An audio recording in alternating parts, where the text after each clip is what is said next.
Kundi ya vijana kutoka maeneo mbalimbali wamekusanyika katika chuo cha kiufundi cha kitaifa cha Bungoma kilichoko eneo la Sang'alo kwa matumaini ya kupata nafasi za ajira ughaibuni kupitia mpango unaosimamiwa na Wizara ya Ajira.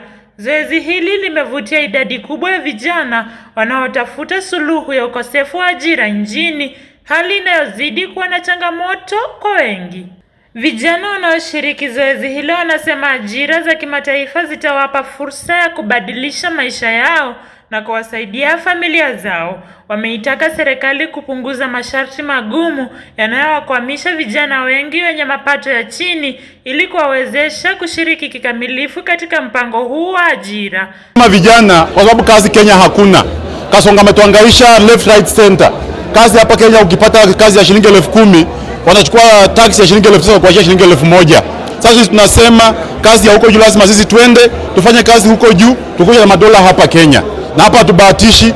Mimi nashukuru serikali kwa ajili ya hii fursa ambayo imetupatia kupitia kwa mbunge wa eneo bunge la Kandui kutoka hapa Bungoma National Polytechnic. Nataka kushukuru kwa sababu hii kazi inaenda kutusaidia sana haswa kama vijana. Mostly huku Bungoma vijana wengi hatuna kazi na tumepata opportunity ametuletea kwa shule yetu.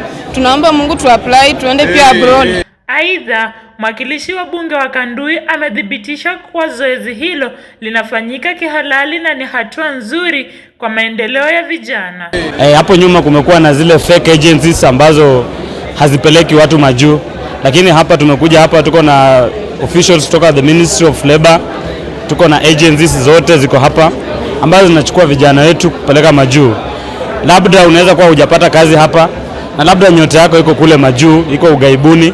So tunaambia vijana wetu wajitokeze kwa wingi wapate kwenda ughaibuni kwa sababu kuna kazi mingi, kuna kazi mingi ambazo ziko kule.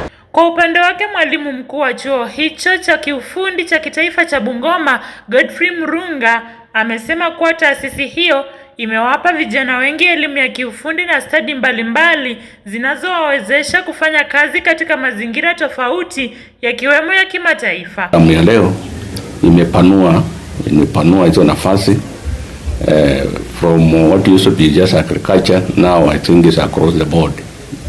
Sehemu ya engineering, sehemu za ujenzi, sehemu za hospitality and even business including human resource specialists. Kwa hivyo program imepanuka na tunataka kushukuru serikali kwa njia ya kipekee kwa kubuni hizi nafasi za kazi. Hii inatupea matumaini makubwa kama TVET institutions ya kwamba our graduates will not go to waste. Tulisi watapata nafasi ya kufanya hizo kazi, kama sio kazi ya kuajiriwa, mwenyewe anaweza kujiajiri akipata capital.